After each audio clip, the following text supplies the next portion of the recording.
Saya berharap kalau nanti video khotbah ini ditonton oleh pejabat-pejabat di NTT, pejabat-pejabat di NTT yang saya lihat wajah-wajah mereka dengan penuh senyum, ada di baliho-baliho, iya toh, baik yang calon sebagai gubernur, wakil gubernur, ya ada 3 paket yang sudah saya lihat. Senyumannya, kalau lihat dari senyumannya seperti ada harapan. Sepertinya ada harapan. Karena tidak ada satupun yang tidak senyum di baliho. Semua senyum. Beberapa saya lihat lesung pipi. Artinya bahwa kita senang kalau mereka senyum begitu. Lalu nanti kalau Tuhan pilih mereka melalui rakyat, mereka betul-betul tunjukkan bahwa mereka mau melayani rakyat. Amin. Minimal teladan yang Pak Jokowi sudah tinggalkan itu mereka buat. Saya ini sering keliling Papua. Itu daerah-daerah yang dulu dari satu tempat ke satu tempat bisa makan waktu 4 hari sampai 1 minggu baru sampai. Sekarang bisa 2-3 jam sampai. Karena Pak Jokowi bikin jalan bagus, tembus hutan. Iya, saya sudah sering ke Papua. Harusnya pejabat-pejabat yang katanya agama Kristen pakai rantai salib atau mungkin ada tato salib. Iya toh. Artinya yang agama Kristen lah, kalau sudah menjabat tolong dulu. Kalau yang agama Islam saja punya hati bangun daerah Kristen, harusnya orang Kristen lebih punya hati bangun daerah-daerah Kristen. Seperti yang saya sudah jalani beberapa titik tuh. Aduh, infrastrukturnya berantakan sekali. Takutnya ada apa-apa di sini, ada musibah apakah. Kan kita tidak tahu. Bumi ini tambah tua. Bumi ini kan menuju kiamat. Tambah hari tambah merosot. Tiba-tiba ada bencana ini, itu dan lain sebagainya. Kita mau antar bantuan kok, mau datang berdoa kok, mau datang KKR kok, makan waktu sekali. Ya makanya saya dengar di Kabupaten TTS calon 5 kok. 5, nanti bilang mengerucut jadi 3. Ya saya berharap kalau mereka yang semua saya lihat senyum, ada juga agak begini, tapi bagus. Tapi saya lihat kelihatannya ada harapan. Jadi saya sebenarnya jujur agak curiga, tapi ya sudahlah. Karena jujur kan kita sering sudah terlalu banyak kecewa toh. Ini jangan omong kosong. Ini khotbah nanti posting di YouTube. Jadi memang saya akan sengaja kau dengar. Iya, jadi ini pas dong ini syuting jadi bilang. Jadi tolong dulu yang NTT apalagi TTS, tolong perbaikin jalan-jalan dulu. Kami rindu menginjil keliling ini timur nih. Tolong dibantulah. Amin. Di satu daerah di NTT sini, saya datang khotbah, lalu ada yang minta doa. Ternyata pejabat. Berpikir dia sakit apa nih? Saya tanya sakit apa? Oh ini bukan sakit pak. Kenapa? Kayaknya kita mau kena tangkap karena tindak pidana korupsi. Lalu minta saya bilang terbukti. Memang kami salah pak. Oke. Jadi ini minta doa untuk apa? Kalau bisa nak lolos. Oh tidak bisa. Masa lolos pencuri ya baru mau lolos. Jadi akhirnya saya berdoa waktu itu. Saya minta Tuhan tolong supaya mereka kena tangkap. Akhirnya masuk. Harus masuk dong. Enak saja lusuh makan pencuri baru minta lolos. Yang saya kasihan adalah kita NTT sudah miskin begini lagi. Kalau ada oknum pejabat yang tidak takut Tuhan dan pencuri, nah ini yang masalah. Amin, saudara-saudara. Maka daripada itu, pada malam ini saya mau sedikit berbagi kepada jemaat semua seputaran takut akan Tuhan. Ya, mari kita buka dulu Mazmur ya. Mazmur pasal 25. mulai ayatnya yang ke-12. Mazmur pasal 25 mulai ayat 12 saya baca buat bapak mama, kakak adik, saudara semua di Noenoni dan sekitarnya. Ini sound system bagus kok? Bagus. Ini bawa dari Kupang. Iya, karena saya tidak mau datang hanya bawa, saya pendiri badan. Jadi saya tepuk tangan dulu buat Bapak Edundun. Itu istrinya seorang pendeta. Jadi mereka sudah biasa berkorban untuk pelayanan, ya. Mereka sudah biasa berkorban untuk Injil didengar. Amin. Kadang-kadang sound system bagus begini, mereka tidak pakai untuk Injil, tapi woi, ikan air di pantai. Di sini lagu ikan air di pantai juga terkenal. Kasihan Sekarang saya lihat bahkan di kantong-kantong Kristen, ikan air di pantai lebih terkenal dari Yesus Kristus. Kalau sampai itu terjadi, tanda saja saudara, ya. Kalau Yunus kena telan dari ikan, jangan sampai ketong Yusudek bekai. Saya harap nama Yesus masih lebih terkenal, amin. Lagu rohani masih lebih terkenal, amin. Tidak ada masalah dengan lagu-lagu sekuler, tapi kita semua memuji-muji Tuhan, bersemangat malam ini, karena kita semua di Noni dan sekitarnya mau memberikan pujian terbaik hanya kepada Dia, Raja di atas segala raja, yang berjanji Dia bersemayam atau bertahta di atas puji-pujian orang percaya. Amin. Saya tadi lihat, saya bikin video itu karena saya lihat baru pertama kali KPI di sini. Tetapi itu tangan pu angkat, wih terlalu enak sekali. Memang ada beberapa yang masih kaku, nanti lama-lama disujadi. Besok habis, besok ancur. Siap ancur-ancuran besok. Menyala, amin. Iya dong. Ada yang lihat nonton begini, mak. Aku justru mulai bergerak sedikit, mulai agak lebih tinggi, mulai pokoknya di sebelah son sini mulu pita.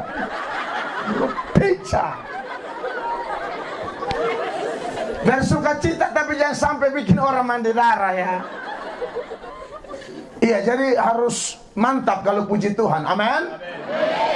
Apalagi kalau saya tahu di sini mayoritas warga Gemit kalau puji Tuhan terlalu dahsyat, amin. Beri tepuk tangan dulu yang meriah bagi Tuhan. Pendeta Mel Atok salah satu pendeta non Gemit yang sangat cinta Gemit. Ulang. Karena banyak orang kasih sebar gosip kiri kanan seolah-olah pendeta Mel Atok benci Gemit. Aduh tidak. Tuhan Allah tahu saya pu hati. Orang Gemit warga kerajaan sorga kok. Amin. Orang Gemit dibayar oleh darah Yesus Kristus. Masa saya datang kok bangun permusuhan? Itu tidak mungkin. Saya hanya ajak kita sama-sama bermusuhan dengan setan. Amin. Oh, iya, buat apa gereja A bermusuhan dengan gereja B? Tidak ada. Tuhan Yesus berdoa supaya gereja bersatu. Amin. Di mana ada persatuan, di mana ada kerukunan gereja, kesanalah berkat-berkat Allah diperintahkan. Mau Noenoni diberkati Tuhan? Orang percaya bersatu, setan lari ke setengah sendal. Pokoknya dia lari. Iya, gereja bersatu. Saya terlalu cinta Gemit kah, mau GBI kah, GPDI kah, Katolik kah, asal kita percaya Tuhan Yesus, mari kita belajar firman-Nya sungguh-sungguh. Amin. Malam ini kita akan bicara tentang berkat bagi orang-orang yang takut akan Tuhan. Mari kita lihat Mazmur 25 ayat 12 sampai ayat 14. Demikianlah bunyi firman Allah. Siapakah orang yang takut akan Tuhan? Kepadanya Tuhan menunjukkan jalan yang harus dipilihnya. Orang itu sendiri akan menetap dalam kebahagiaan, dan anak cucunya akan mewarisi bumi. Ayat 14. Tuhan bergaul karib dengan orang yang takut akan Dia, dan perjanjiannya diberitahukannya kepadanya. Haleluya. Ini sangat menarik ayat-ayat ini. Baik, jemaat yang diberkati oleh Tuhan Yesus Kristus, tadi memang saya sengaja memulai pendahuluan dengan kita merindukan adanya pemimpin-pemimpin yang takut Tuhan. Amin. Baik pemimpin dalam konteks pemerintah maupun pemimpin di gereja. Kita semua mau begitu, amin. Dan saya lihat tadi sebelum KKR, isi acara baik dari Oesena, baik dari Noe apa? Pokoknya itu. Oh, ada Noe satu lagi. Noe Baun. Noe Baun yang tadi tuh. Oh, oke. Ada berapa Noe di sini? Noe Baun, oke. Bapak Mama, saya lihat itu anak-anak mereka tampil ya. Jangan bilang ini daerah baru pertama kali terjadi KPI, tapi lihat saja itu anak-anak dengan senyumannya, dengan percaya diri, mereka bisa tampil di depan. Buat saya itu terbaik. Dan kita berdoa, begini banyak anak-anak. Weh, lihat sini. Ini baju biru nih, Wenadus.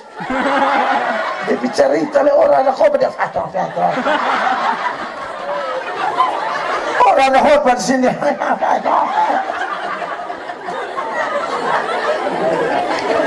Bapak Mama, kita berdoain anak-anak dong ini.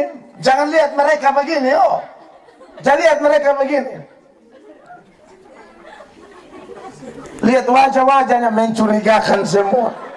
Tapi lihat nanti mereka kalau takut Tuhan, mereka besar, mereka akan angkat nama Noe Noni, Noe Baun, Amnuban Tengah, TTS, NTT di mata dunia. Amin. Apa yang tidak mungkin? Sebab firman Allah berkata, apa yang lemah bagi dunia, apa yang tidak dipandang oleh dunia, apa yang tidak berarti bagi dunia, bisa Allah pilih untuk mempermalukan orang-orang pintar di dunia ini. Sebab bagi Allah tidak ada yang mustahil. Amin. Siapa yang tahu pemain bola nama Ronaldo? Lionel Messi?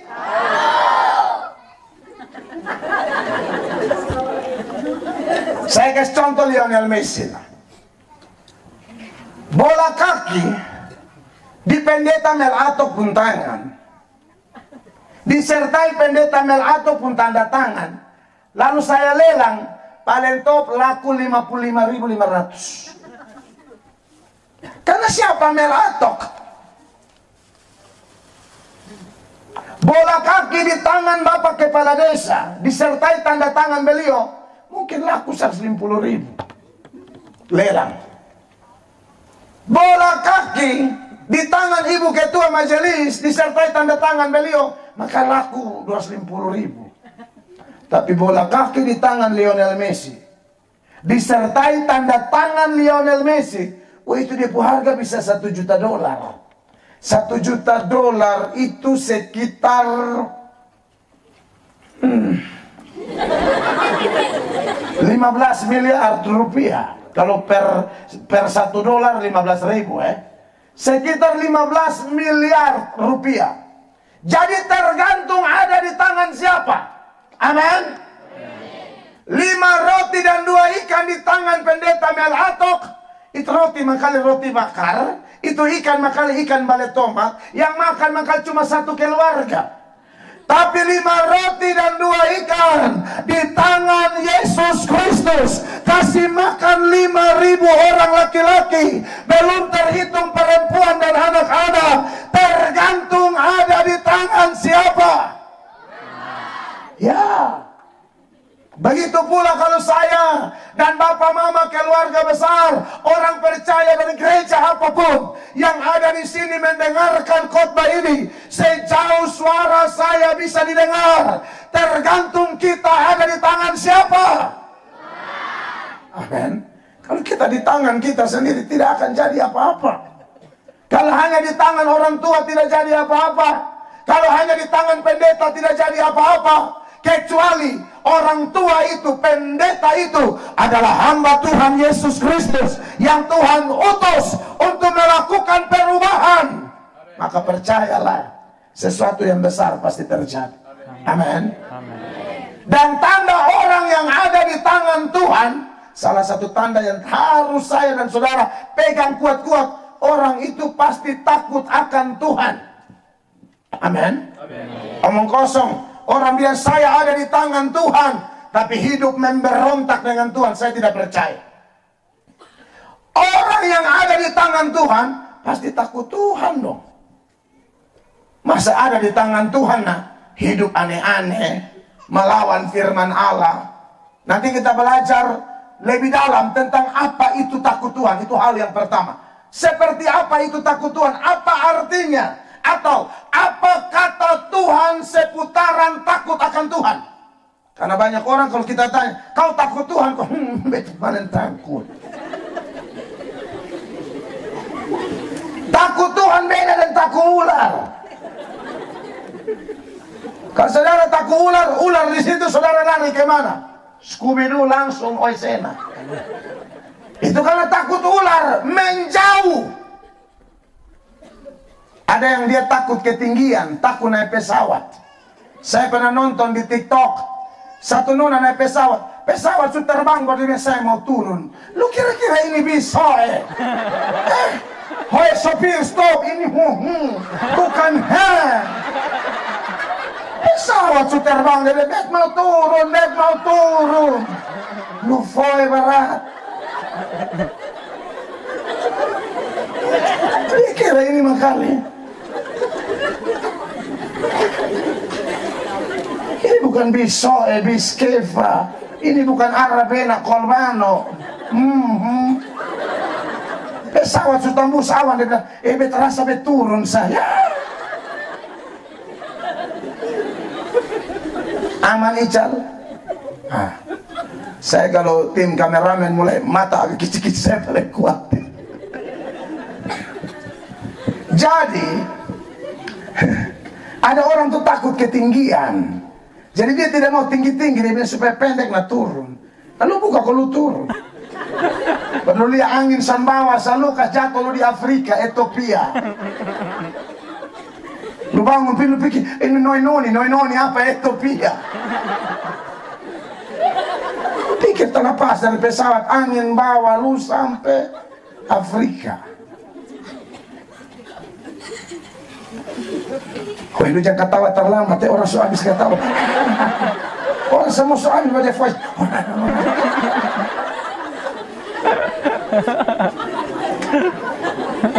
Macam-macam orang suka takut yang begitu-begitu. Istilah kerennya fobia. Tapi apa itu takut Tuhan? Nah, mari kita belajar. Takut Tuhan tidak seperti jenis takut-takut seperti yang saya contohkan tadi. Takut Tuhan yang mau saya sampaikan kepada semua saudara saya yang dengar khotbah ini adalah takut Tuhan menurut kitab suci itu seperti apa. Saya kasih tahu ya, takut Tuhan itu ada dua unsur. Ada unsur kesukaan dan ada unsur kebencian. Jadi kalau orang bilang saya takut Tuhan, dia ada unsur kesukaan. Kalau dia bilang saya takut akan Tuhan, dia ada unsur kebencian. Tapi menjadi pertanyaan bagi kita Bapak Mama, suka apa dan benci apa? Nah, itu dia. Kita mulai dari benci dulu Takut Tuhan menurut Alkitab itu artinya benci dosa. Jadi Bapak Mama kita semua di sini menurut firman Allah, buka di Amsal pasal 8 ayat 13. Di Amsal 8 ayat 13 akan ada keterangan di sana. Seperti apa itu takut akan Tuhan dikaitkan dengan unsur kebencian. Dia benci apa kekasih-kekasih Tuhan? Perhatikan Amsal 8 ayat 13. Takut akan Tuhan ialah membenci kejahatan. Aku benci kepada kesombongan, kecongkakan, tingkah laku yang jahat, dan mulut penuh tipu muslihat. Iya, jadi saudara lihat ini ayat jelas ya.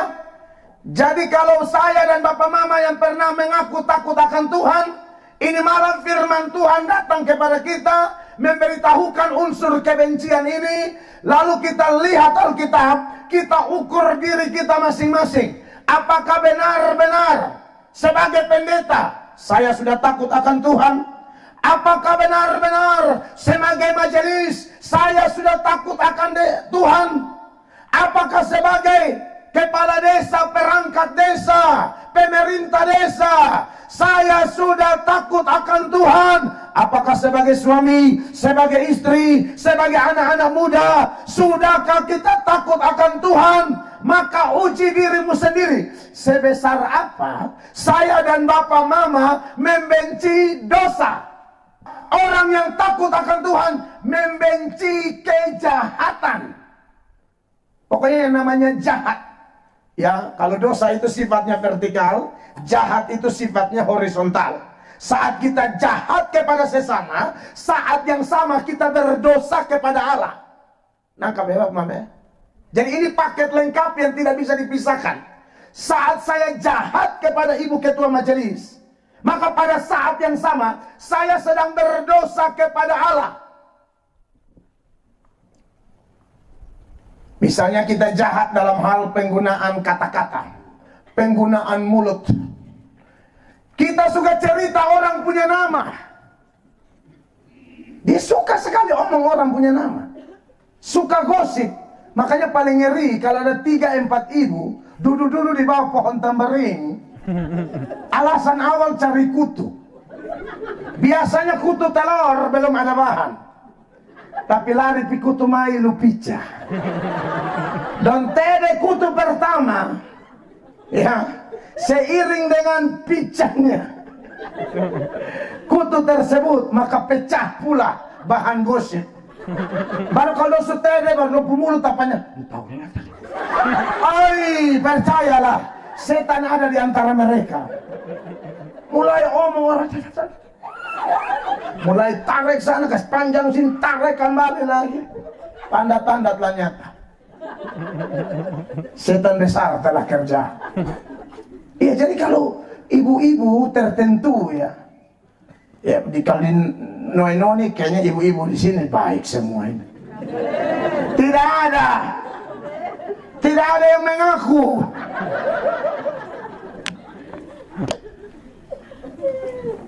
Tidak tahu orang punya duduk berdiri perkara. Lalu dia mulai angkat-angkat bicara, karang-karang bahasa, karang-karang cerita. Ini yang namanya gosip, ini yang namanya fitnah. Dan fitnah itu lebih kejam daripada membunuh. Suka sekali gosip orang. Makanya tadi Mama Pendeta tanya beta, kenapa ya ada berita seolah-olah ini Pak Mel ada masalah dengan Gemit. Ini contoh saja. Saya bilang, Mama, tidak ada Mama. Itu ada video pendek yang disalah mengerti. Sekarang ini zaman dunia media sosial toh. Jadi video panjang itu sama kayak film-film di bioskop. Itu ada dia punya opening, ada dia pun pembukaan. Jadi tidak seperti itu. Ada satu video, waktu itu saya khotbah juga di Gemit. Karena memang saya sering diundang di Gemit. Karena saya sangat mengenal Gemit, menghormati Gemit, menghormati tata gereja Gemit. Tapi gosip yang beredar atau omongan-omongan yang tidak berdasar atau salah tafsir, salah pengertian, akhirnya tersebarlah seolah-olah ada perseteruan hebat. Tidak ada. Seperti yang saya katakan dari awal, khotbah ini akan menolong kita bukan untuk saling membenci satu dengan yang lain. Kita diingatkan bahwa peperangan kita bukan melawan darah dan daging. Peperangan kita melawan roh-roh jahat, melawan setan-setan. Makanya kalau Bapak Ibu baca itu ayat tentang peperangan rohani di Efesus pasal 6, ayatnya yang ke-12 sampai ayatnya yang ke-20 bahkan di situ. Paulus itu sedang dipenjara saat dia tulis surat kepada jemaat di Efesus. Tapi Paulus tidak mengajak jemaat membenci orang-orang yang memenjarakan dia. Tidak. Paulus bilang, musuh kita bukan orang yang memenjarakan kita. Musuh kita adalah setan.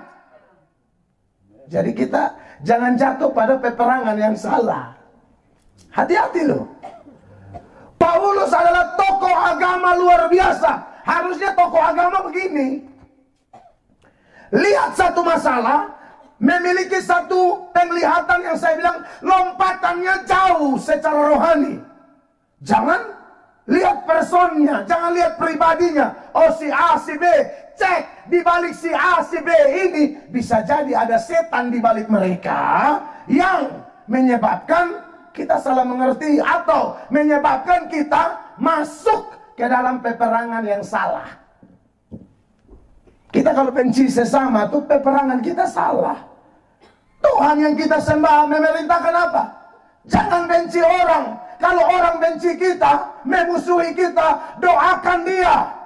Minta berkat untuk dia. Amin. Kan harus doakan musuh. Bukan benci musuh. Jangan mengaku pengikut Kristus.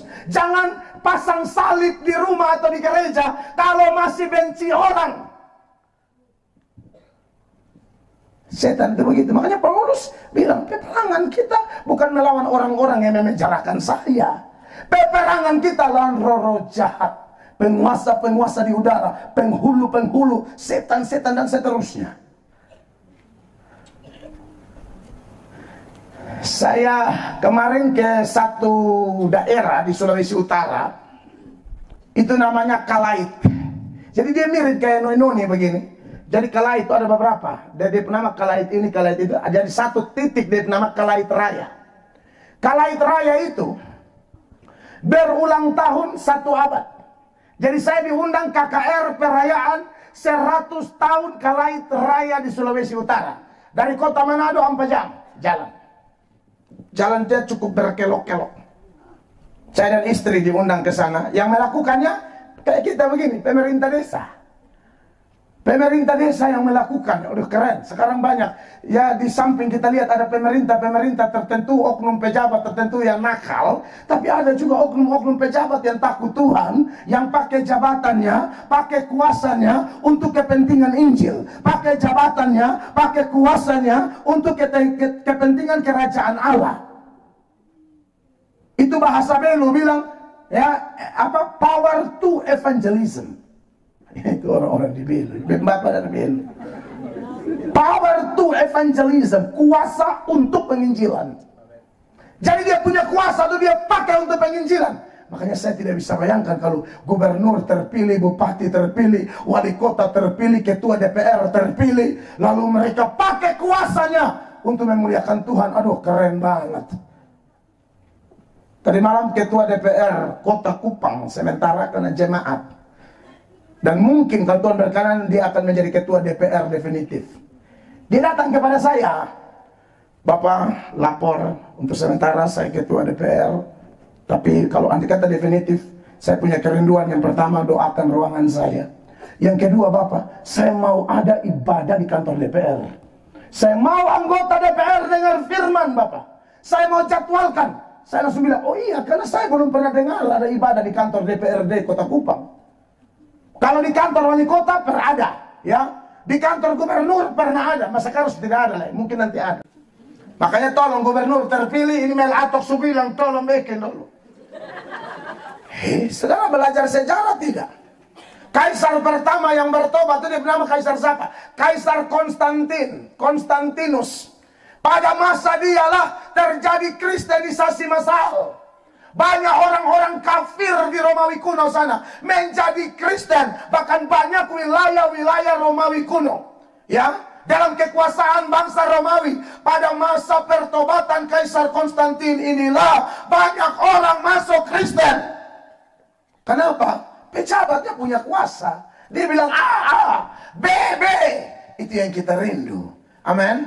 Kalau pejabat-pejabat kita nanti yang terpilih itu takut Tuhan, hormat Tuhan. Saya tidak bisa bayangkan di apel pagi, lalu pejabat bilang, sebelum kita mengakhiri apel pagi ini, mari saya ajak semua ASN berlutut dulu, kita minta ampun dosa, kita menaikkan pujian dulu, angka kidung jemaat Amparas Limpulu. Itu dia bunyikan mana? Gembala baik. Kalau besan salah yang hafal kidung jemaat, san hafal. Hanya hafal ikan aja di pantai.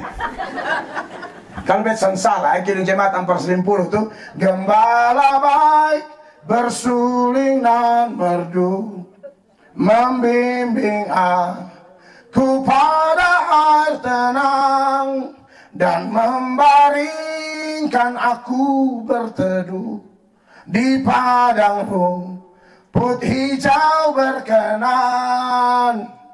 Memang angka di proyek masih terlalu tinggi. Kau setara, saya sebagai ref lu dan coba-coba. Ya, itu sound system mau bagus pun tetap koslet. Itu kerinduan kita. Nah, pada waktu saya di Kalait itu, 1 abad Kalait, Bapak Mama, apa yang saya temui di sana? Bapak Mama, ini kisah nyata loh, kisah nyata di Kalait itu. Ya, bahwa di sana sinode gereja ada beberapa. Ada namanya Gemim, Gereja Masehi Injili Minahasa. Dia mirip Gemit, hanya beda di satu akhiran T, satu akhiran M. Iya, dia pun sama-sama sama. Dia pun sama-sama tata gereja apa sama-sama. Gemim dan Gemit.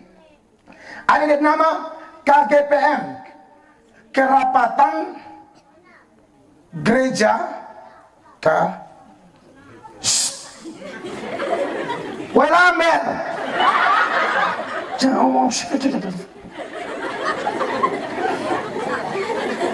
orang khotbah sini dibilang lutelan.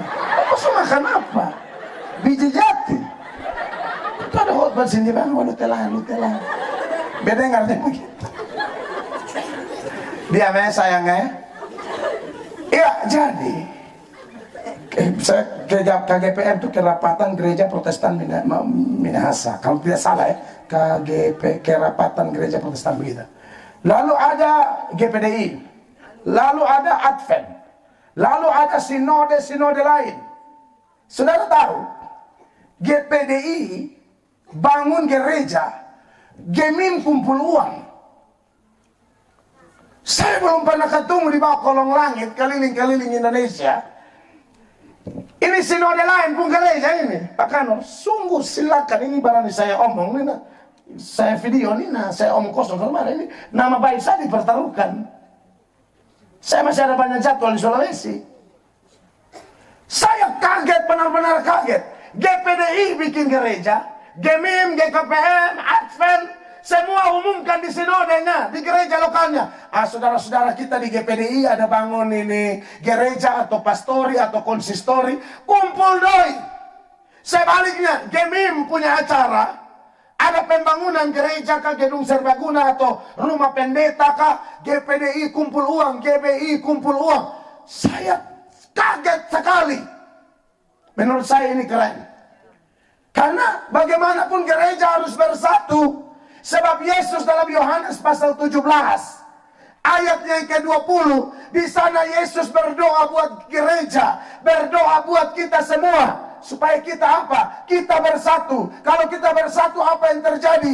Dunia melihat kita dan dunia percaya bahwa Tuhanlah yang memilih kita, Tuhanlah yang mengutus Yesus Kristus menjadi satu-satunya penebus, satu-satunya jalan keselamatan. Yohanes 17 ayat 20. Dan bukan untuk mereka ini saja aku berdoa, tetapi juga untuk orang-orang yang percaya kepadaku oleh pemberitaan mereka. Terus ayat 21, supaya mereka semua menjadi satu, sama seperti engkau ya Bapa di dalam aku dan aku di dalam engkau, agar mereka juga di dalam kita, supaya dunia percaya bahwa engkaulah yang telah mengutus aku. Amin. Kristen harus bersatu. Amin. Beda gereja itu biasa. Kita beda gereja sama Tuhan satu. Dia pun nama Yesus Kristus Tuhan yang berdoa buat persatuan. Jadi kalau kita bersatu, kita menjadi jawaban doa Tuhan Yesus. Hanya setan yang bawa perpecahan. Amin. Adu domba sana, adu domba sini. Setan kan begitu. Di hadapan Tuhan, dia menjelekkan Ayub. Setan begitu. Di hadapan Adam dan Hawa, dia menjelekkan Allah. Jadi kalau bahasa kami di Kupang, ini pisau silet. Dia ini hantam semua, padang bermata dua. Ya, dia sapu saja, gosok sana, gosok sini. Harap ini dua bakal lain. Di A dia kasih jelek B, di B dia kasih jelek A. Ini sama kayak dulu Belanda, metode jajah Indonesia, divide impera.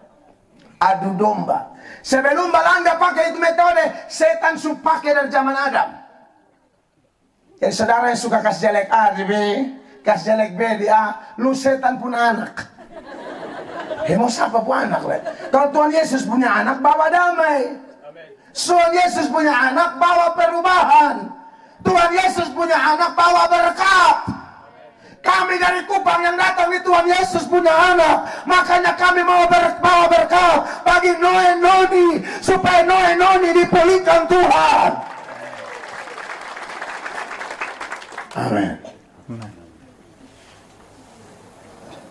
Tanda orang dipulihkan Tuhan apa? Dia mulai takut Tuhan.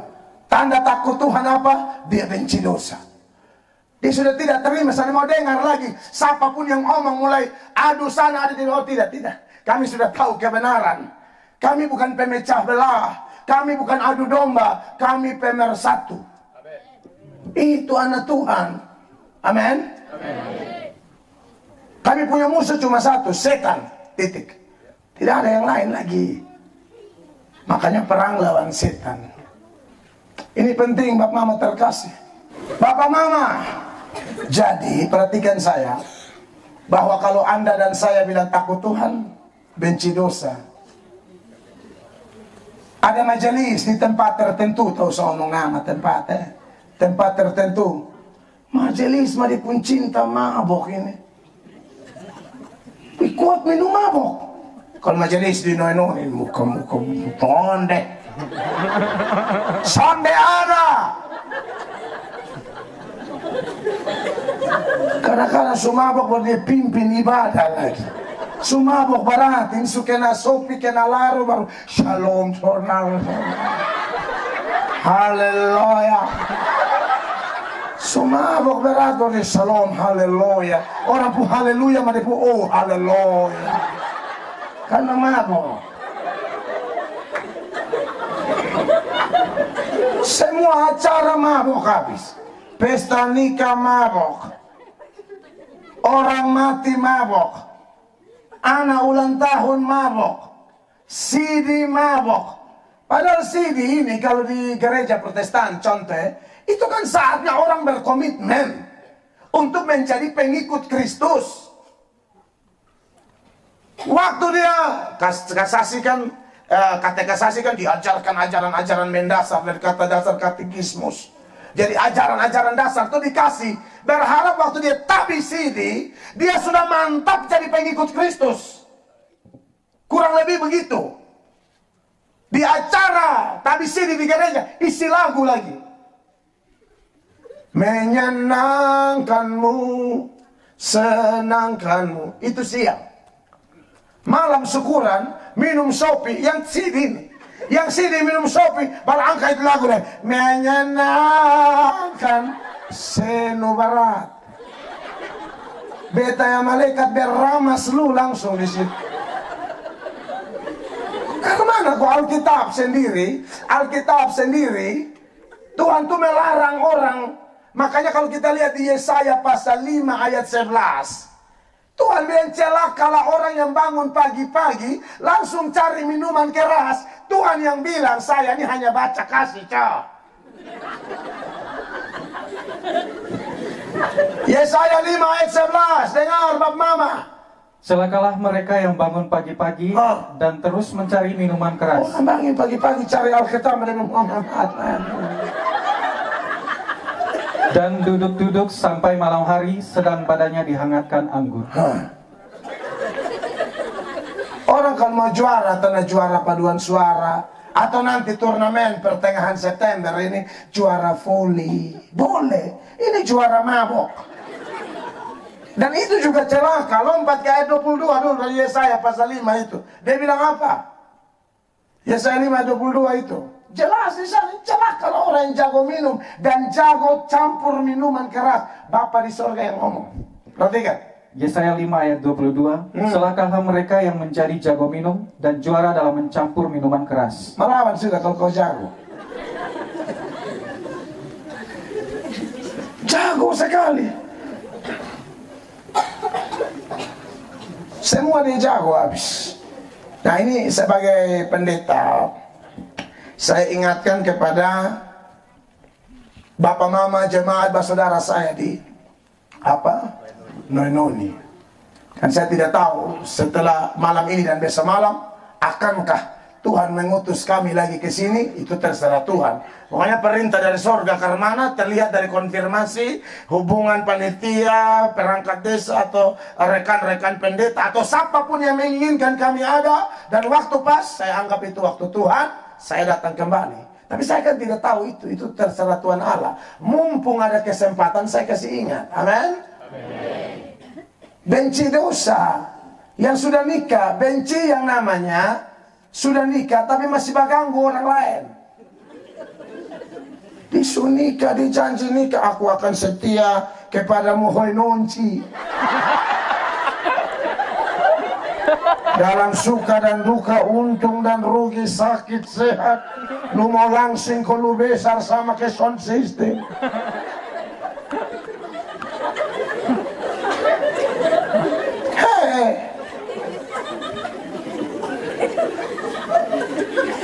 Dia jalan dinas, nah dia pergi di Jawa sam, lihat yang putih dia mulut tabu.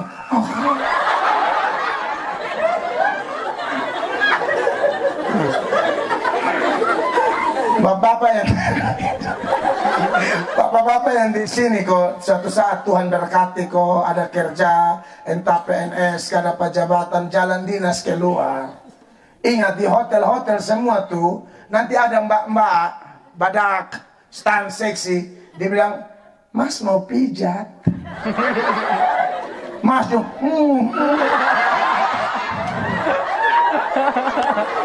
sebenar Mas, begini bukan Mas, aluminium.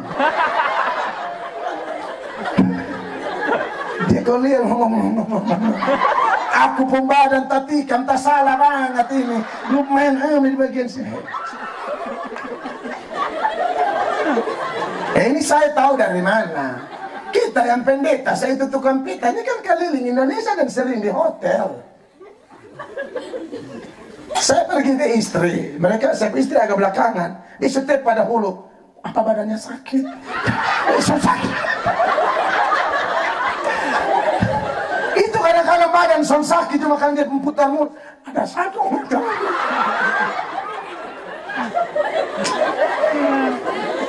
Saya tahu itu karena saya sering ditawarin itu. Jujur ini betul ini. Doa awal bilang ini hanya nendes di kaki gitu.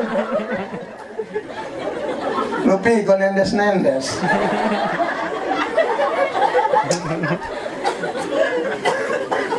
Ada satu, iya ini kami dulu sebelum bangun gereja Tuhan sekarang, kami tuh sewa hotel Sylvia yang di Kupang di Nekoten 1. Jadi ada ibadah Rabu, ada orang nginap di hotel itu karena dia tahu kami ada ibadah dan mungkin pernah lihat kami di media sosial atau dengarlah apalah. Dia datang ikut ibadah, ada ruang kesaksian, dia bersaksi.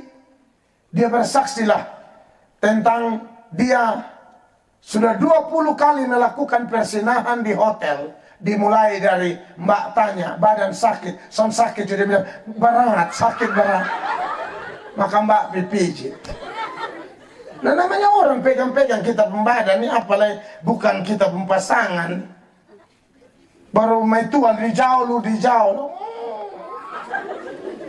Baru yang datang ini bukan galap gulitan, neon.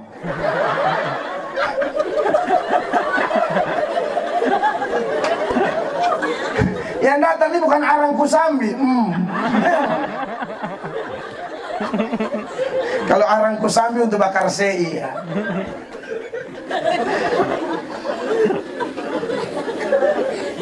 Bersihnya 20 kali. Karena ini buntiana satu datang kok. Mau urut. Bagian dia pulang, sekali tahu dia pu istri, dia tangkap dia pu istri bersina dari laki-laki lain 2 kali.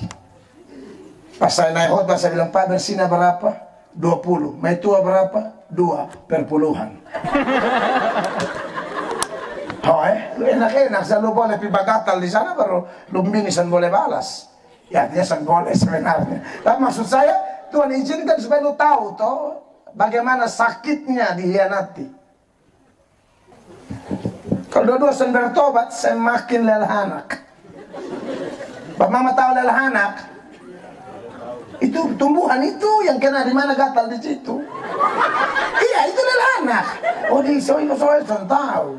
Di Kupang, aduh lelahan. Lu sonto di mana gatal di situ. Berarti pun gatal itu bisa 2 minggu. Nah. Gatal sampai Bangka. Benar. Jadi, Bap Mama, takut Tuhan kah? Benci dosa. Amin? Ya itu contohlah persinahan yang lahiriah. Tapi ada satu persinahan yang paling Tuhan benci dalam seluruh perjanjian lama. Itu namanya persinahan rohani. Mempercayai sesuatu yang bukan Allah sebagai Allah. Ini jahat sekali. Beta orang Timor asli. Beta NTT asli. Bapak Belu, Mama Rote. Balon kok kawin-mawin, lebih pun saudara ada di Kualin, ada di mana-mana, mau Sabu ada, Alor ada, saudara pokoknya NTT itu, aduh melatok banget deh. Nah saya keliling-keliling NTT ini, saya melihat dari Alkitab dan fakta di lapangan, kenapa negeri kita terkesannya mendapatkan kutuk dan murka. Harusnya daerah yang banyak gereja, harusnya ya 100 meter gereja, 50 meter gereja, 200 meter gereja, 30 meter gereja. Harusnya daerah yang banyak gereja itu harusnya diberkati. Harusnya daerah kaya, bukan daerah miskin. Tapi kenapa kita banyak gereja tapi miskin? Saya temui salah satu penyebabnya adalah persinahan rohani tadi. Penyembahan berhala di mana-mana. Orang sembah buaya lah. Karena bilang Pulau Timur model ke buaya. Jangan kau pun nenek moyang buaya. Kau pun nenek moyang Adam. Buaya apa? Kau pun nenek moyang Alkitab bilang Adam dari sana. Kau pun buaya. Itu buaya nama Adam. Sembarang. Padahal dia Kristen, dia percaya bilang orang Timur pun nenek moyang buaya. Gara-gara coba lihat Pulau Timur ke buaya. Andai kau bapak-bapak tunjuk ke buaya. Sembarang saja. Kita pun nenek moyang bukan itu. Belajar firman Allah. Gereja di mana-mana tapi percaya yang tidak dalam Alkitab. Mereka percaya di luar Alkitab. Tradisi iblis. Aneh-aneh, sembah pohon, sembah kayu. Omong-omong di kuburan. Nenek masih hidup bisa pernah cerita. Nenek sumati pada lewat kuburan. Shalom nenek. Nenek balas, lu lari langsung tetes. Apa? Lu lari amnatun langsung santien. Nenek sambil omong dengan shalom nenek.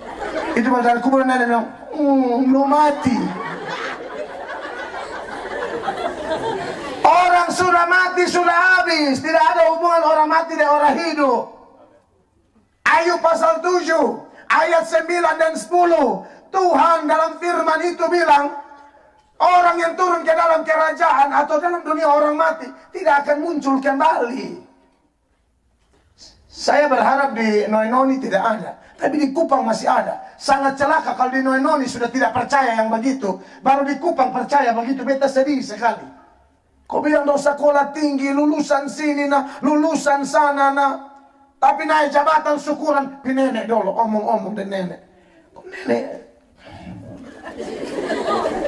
Bila kau sana omong dan nenek kembali berat. Nenek horde, itu robek, itu horde seperti bela tabir waktu Yesus mati. Dia dari atas di bawah, omong kosong, tidak ada begitu. Pengkhotbah 7 ayat 9, dengar Bapak Mama. Pengkhotbah, tadi udah pengkhotbah. Ayub. Andi sejam. Ayub 7 ayat 9, dengar Bapak Mama. Sebagaimana awan lenyap dan melayang hilang, demikian juga orang yang turun ke dalam dunia orang mati tidak akan muncul kembali. Tidak akan muncul kembali ke orang mati, tidak akan. Terus Ayat 10, ia tidak lagi kembali ke rumahnya dan tidak dikenal lagi oleh tempat tinggalnya. amin. Jadi kita harus benci ini kebiasaan supaya daerah kita jangan terkutuk. Jangan percaya arwah-arwah. Jangan percaya nenek sumati bisa kembali, bisa kasih berkat. Anak menangis sendiri, sedikit pilih nenek, dapat mimpi nenek, lu ganti di nama. Nama su Naomi, babai. Hanya nenek datang, nenek lu ingat nama tuh, Maani Marta. Anak seumur 3 tahun, sudah akte kelahiran Naomi, Naomi ganti Marta. Dan nenek ada datang tadi malam. Tidak ada begitu. Amin. Jangan percaya roh-roh gentayangan lah apa segala macam lah. Saya nih karena pengalaman keliling timur ketemu yang begitu dan saya tidak menuduh. Tapi kalau di sini ada yang begitu, ini malam firman mau tolong kita. Amin. Firman itu apa? Pelita bagi kaki kita dan terang bagi langkah-langkah hidup kita. Dengan firman langkah kita terang, tanpa firman gelap gulita. Makanya yang Tuhan tidak mau itu yang kita buat. Padahal pengertian takut akan Allah adalah membenci dosa.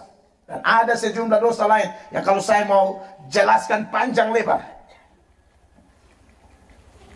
Tapi hal yang kedua, unsur takut akan Tuhan. Kalau mau kita punya generasi muda, kampung ini menjadi kampung yang diangkat Tuhan, dipakai Tuhan, memuliakan nama Allah di mata dunia, maka kita harus takut Tuhan berkaitan dengan unsur kedua. Takut Tuhan dalam unsur suka. Suka apa? Suka ini, suka perintah Tuhan, firman Allah. Mazmur 112 ayatnya yang pertama. Di situ dikatakan, berbahagialah orang yang takut akan Tuhan, yang sangat suka akan perintah-perintahnya. Perhatikan ini ayat. Mazmur 112 ayat 1. Haleluya. Berbahagialah orang yang takut akan Tuhan. Berbahagialah orang yang takut akan Tuhan, yang sangat suka kepada segala perintahnya. yang sangat suka kepada segala perintahnya. Amin. Dari mana saudara bisa ukur kita takut Tuhan? Ya dari sini. Makanya lagu sekolah minggu bilang apa? Baca kitab suci, doa tiap hari supaya kamu tumbuh. Jadi kita harus baca kitab suci tiap hari. Alkitab yang simpan abu tabal baru sampai lap baru pergi gereja pulang taruh lagi abu penuh lagi. Jangan, anak Tuhan yang baik. Yesus bilang, kamu tidak hidup dari makan roti saja, kamu hidup dari firman-Nya. Amin. Orang neobaun, anak-anakku yang saya kasih, orang-orang muda, majelis-majelis gereja, pemerintah desa, atau siapapun yang dengar saya malam ini. Apakah engkau takut akan Tuhan? 2 tanda. Yang pertama, engkau benci dosa. Yang kedua, engkau cinta firman. Justru dengan mencintai firman, maka dosa-dosa itu semakin terkikis. Amin. Dosa menjauhkan kita dari firman, firman menjauhkan kita dari dosa. Beri tepuk tangan yang meriah bagi Tuhan.